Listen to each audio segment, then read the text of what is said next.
Hello, my name is Kim and welcome back to my YouTube channel. Now, I've got a few bits that I bought today to go into this tank, a few rocks. I also got some water treatments and solutions, plant food, etc., which I will talk to you about a little later on. Now, just come into my living room to have a look at my tank, see how everything is doing. And to my surprise, I have got some really weird clear coloured slime growing on the bits of wood. I've just pulled one out.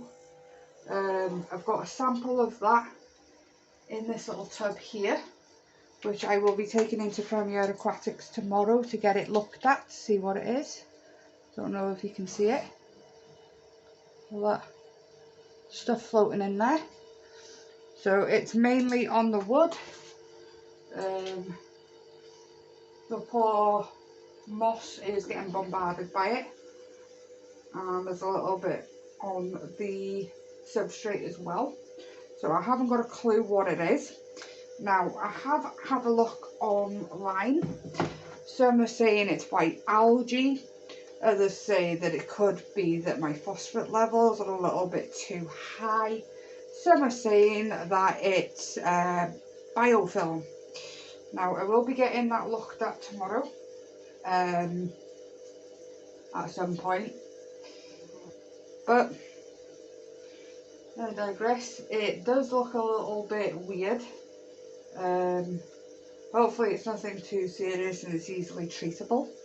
Now, I've never come across something like that before, but it is my first proper planted tank, and the first time using driftwood, or branches in this case. So there are a few suggestions online saying it could be coming from the wood. Others say it might be from the substrate. So I'm not fully sure on that one. Now, I do have a few bits of rock to put in there. Now, I've got this lovely piece of dragon rock to go with that scape there, so I don't know how I'm going to work that one out. So I'll figure that one out in a minute.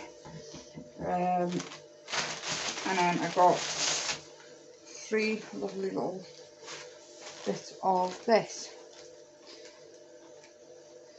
Now, that is quite a nice piece of rock. I've got 3 pieces to go underneath the filter, as I am getting loaches. So here are the other 2 little pieces. So I'm going to make a little cave system with these. I don't know exactly how I'm going to put that one together yet. So I just build it on the table and then do a few readjustments to see how I like it. I like that side of that because it's like, it looks like quartz, so that's quite a beautiful colour as well. But back to what I've got in my tank. Now, when I was trying to get some of it out, it kind of looks a little bit like spider webs when you pull at it. It sticks to quite a lot, so I am a little bit concerned. I don't know what on earth it is. As I've never seen that ever in a tank. And bearing in mind I've been keeping fish for a good 10 plus years. So it is bizarre. I've never seen it in my dad's tank either, and they have had live plants in there as well. So they have said online as well that it could be because it's a new system, new setup.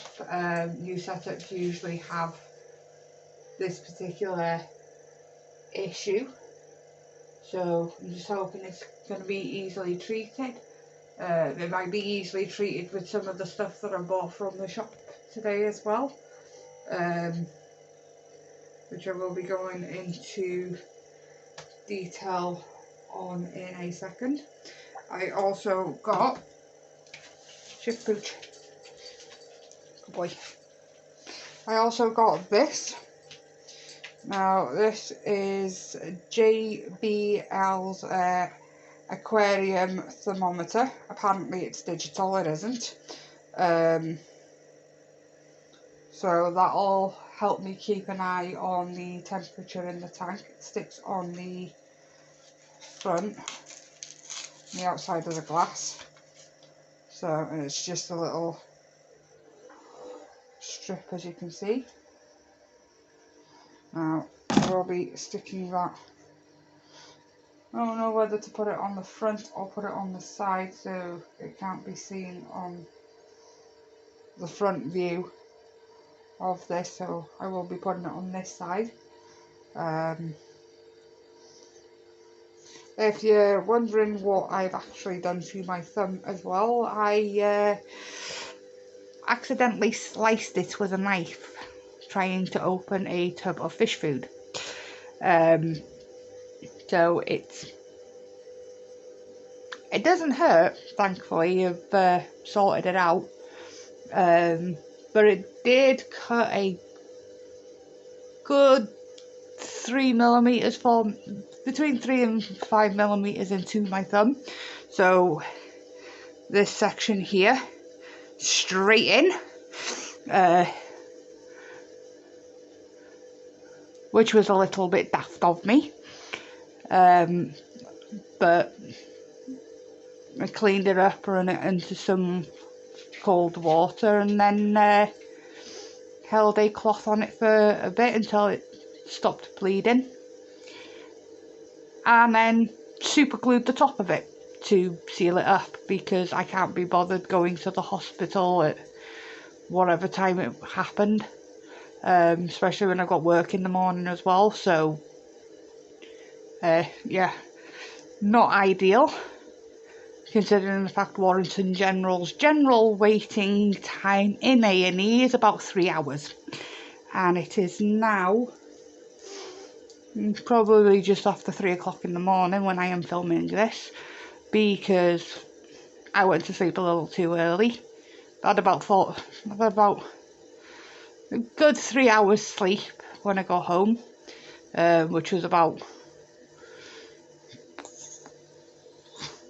6:15, I think.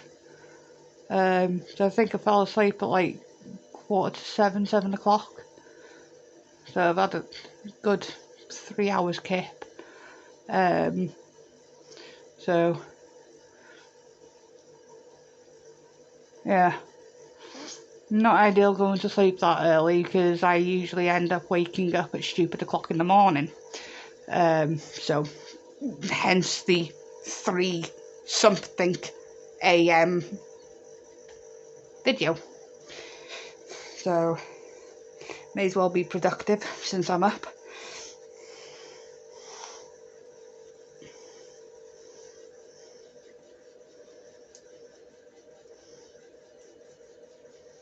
Plus, to be quite honest with you as well, I've seen enough of the inside of a hospital to last me 10 lifetimes.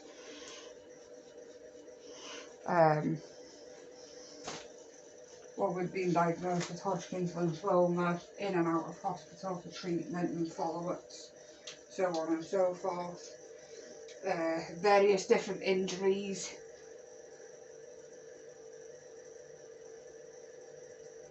Sprained thumb, sprained wrist,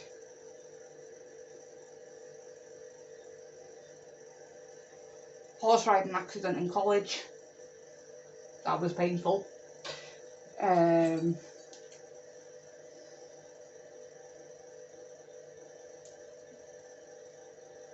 Dislocated knee 4 times. Partial dislocation once, but I didn't go to the hospital for those 2. Or rather for the last 2. So, yeah. And now knackered shoulder, or partially knackered shoulder. So, right, that's on there. Well, I have no idea.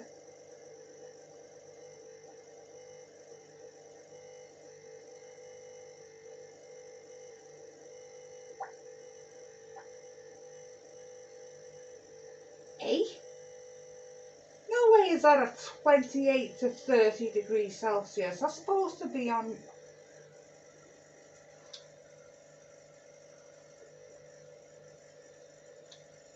Well, that's not 28 degrees. That's tepid.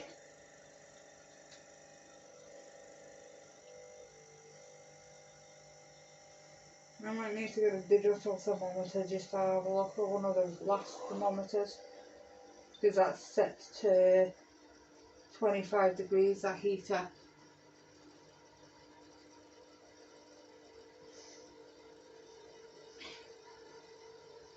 That's baffling. I'll have to have a look at that. I think that only cost a couple of quid, like, but I should have gotten the digital one. And that was only a tenner, I think. There was horrible stuff floating around. This slimy stuff, whatever it is.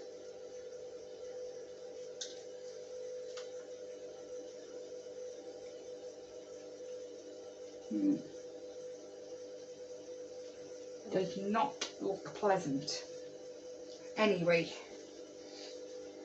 I will do the rockscape in a second. I will be pausing this to do that, so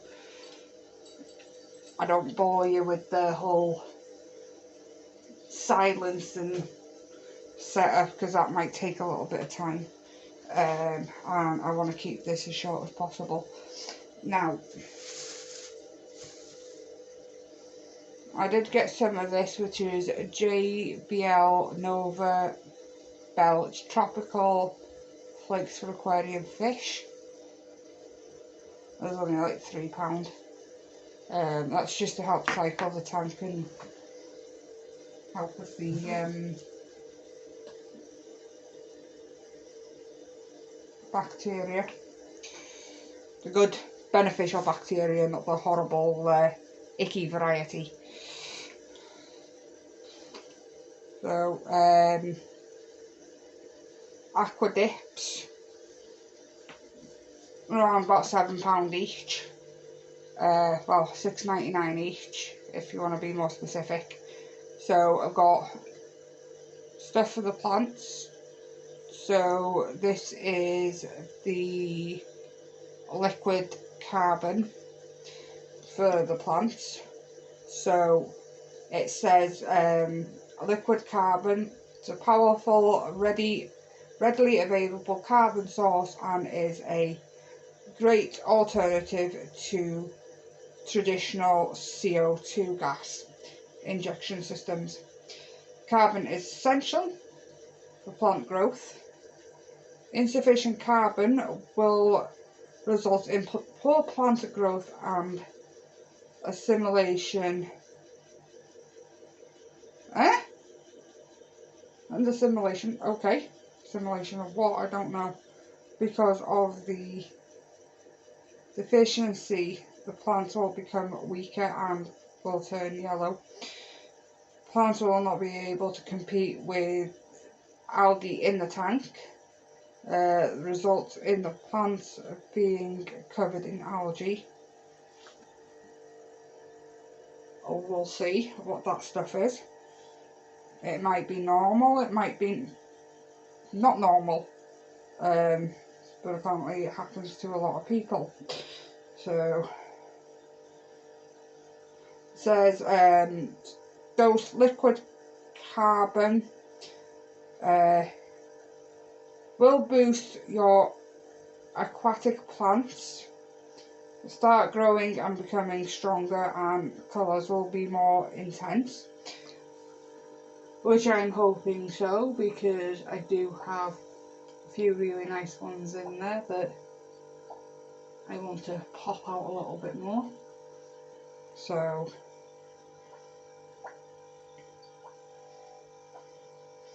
not only making your tank look great, so it's to be combined with aqua dip plant food,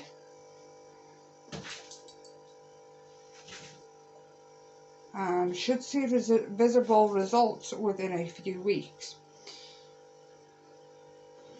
Now, for a normal planted tank, that's somewhere between normal and a little bit high. So you do this one daily with the plant food. So this is like a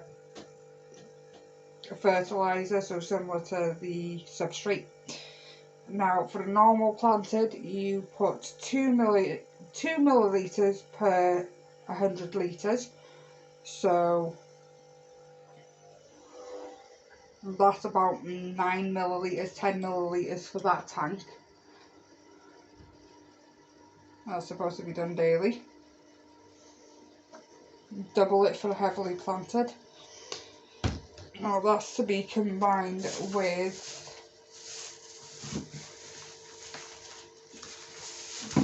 this is the right one. Yep. Plant food.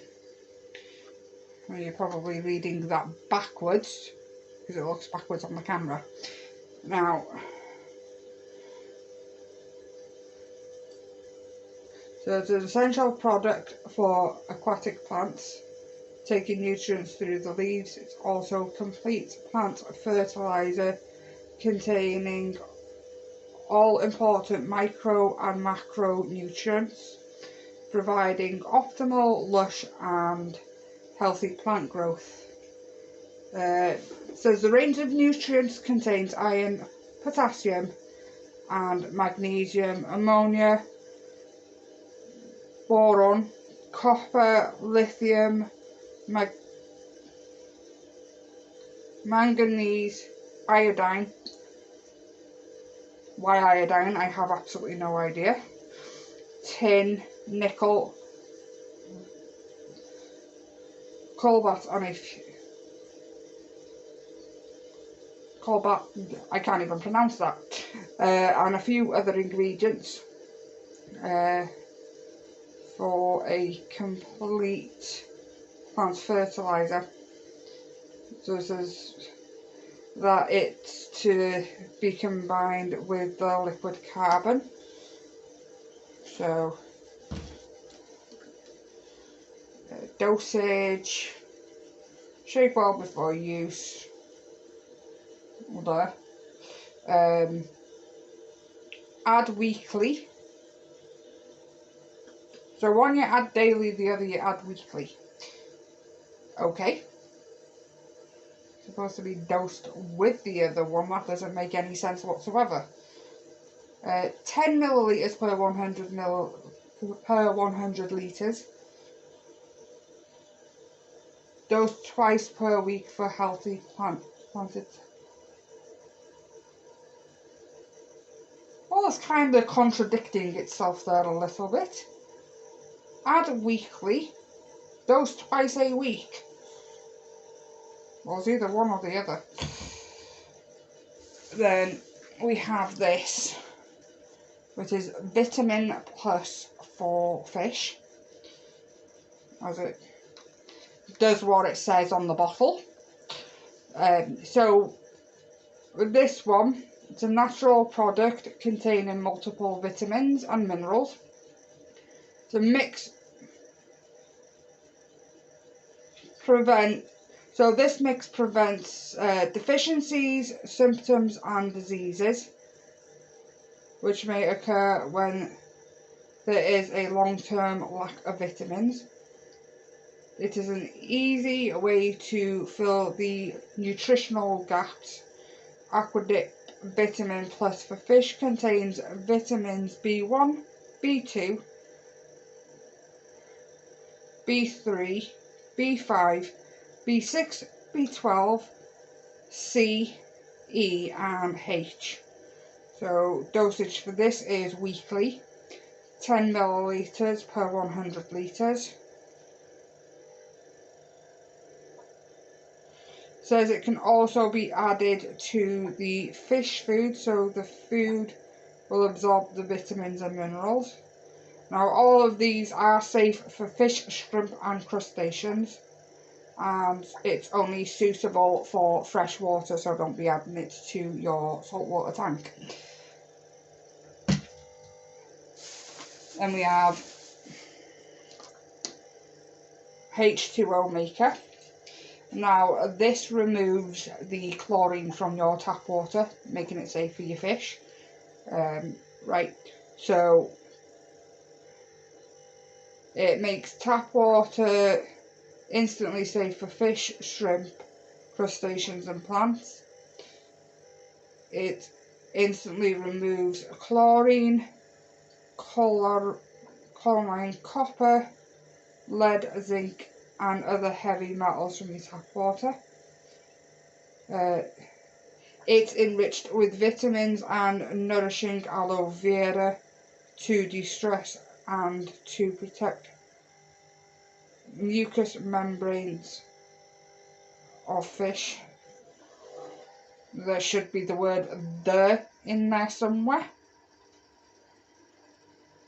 What if I'll be between protect and mucus?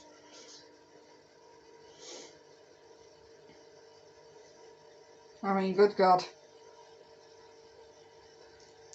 I know I'm dyslexic and my spelling is bad. My grammar's atrocious. I will openly admit that. I don't even know I know there is a word missing out of that sentence. So it only makes a tad bit of sense, but you generally get the idea of what it means, even though there's one word missing.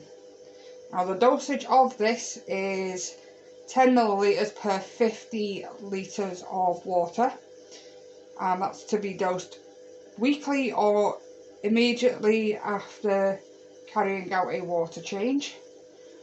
So that one would be 50, 100, 150, 200, call it 250, so that's 50 millilitres for that time, a tad bit under, so I'd say around about 9 millilitres for the extra bit. So the other 40 millilitres on top of that, take a millilitre off, so, or 2, to work that out. These will be added to the water to help boost the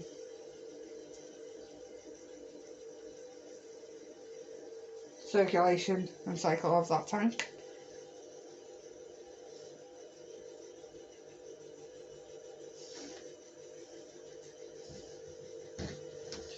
Right. And the last one, but by no means least, Tetra Safe Start Bacteria. Now, this establishes the introduction of fish right after aquarium setup. Living bacteria immediately creates a safe habitat, and that right, it is so small you need a microscope to see it. So it contains a beneficial live bacteria mixed with directly established a safe biological active environment, and thus establish the first introduction of fish into the newly set up aquarium. For healthy fish in all freshwater aquariums. So dosage on this: 1 conditioned tap water with Tetra Aquasafe, which is not this one.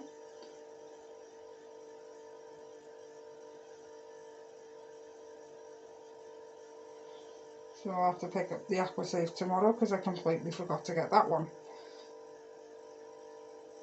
So 2 shake well, add 5 milliliters per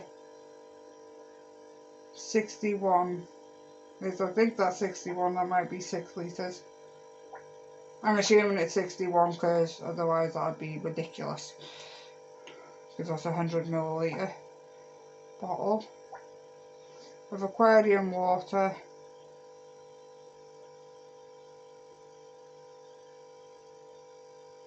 Recommended minimum water temperature 20 degrees Celsius.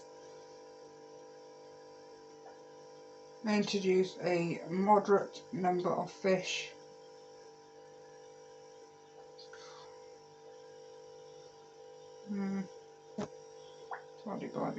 So on so forth. I can't read half of that because it's way too small. So I need to work out how many I need to put in that. It's probably going to be at least 6. Or 60.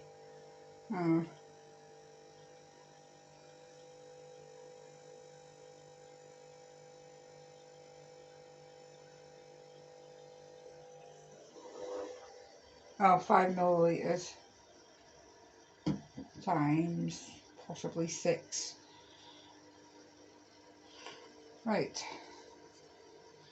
And obviously I still have this, which is the neutral regulator. Will adjust your pH either up or down to 7.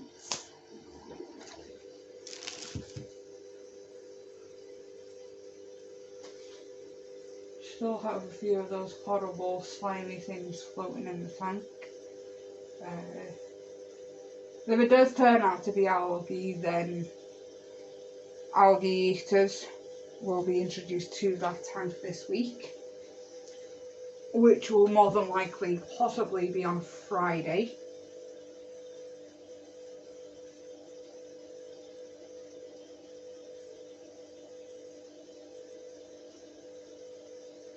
But that looks horrible on that. So I do have some slime growing underneath there as well. So yeah. So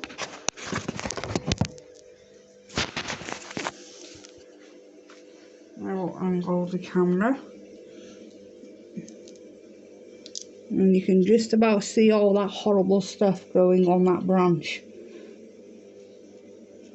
And there's some down there as well, and that bit of the wood.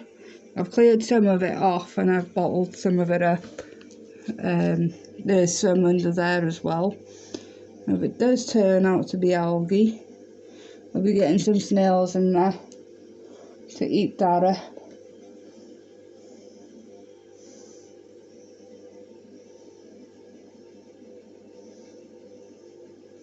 What's going on there as well?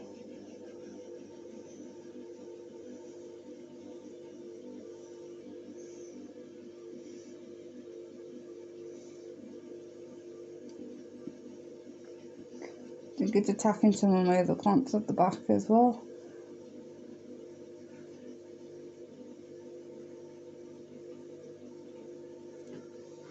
Well, that's nice of it, isn't it?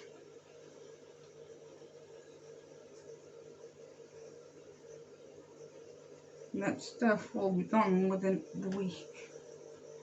I think whatever it is attacking a couple of my plants and eating it up. I'm just hoping there's nothing to start going on in there. There is a matter of trial and error as well. One of my plants has popped up, so I will be going in there and sorting that out as well. Now I will be pausing this video in a second to sort out the rockscape and get the other one in. I will be increasing the water level slightly as well, because I don't think the filtration is working properly, because the water level is slightly low. It should be a lot higher than that. So there is a little bit of the filter sticking out at the top. So we'll be sorting that out in a second as well, at some point today. So yeah, I'll be pausing for a second, and then I'll see you on the other side of the rockscape.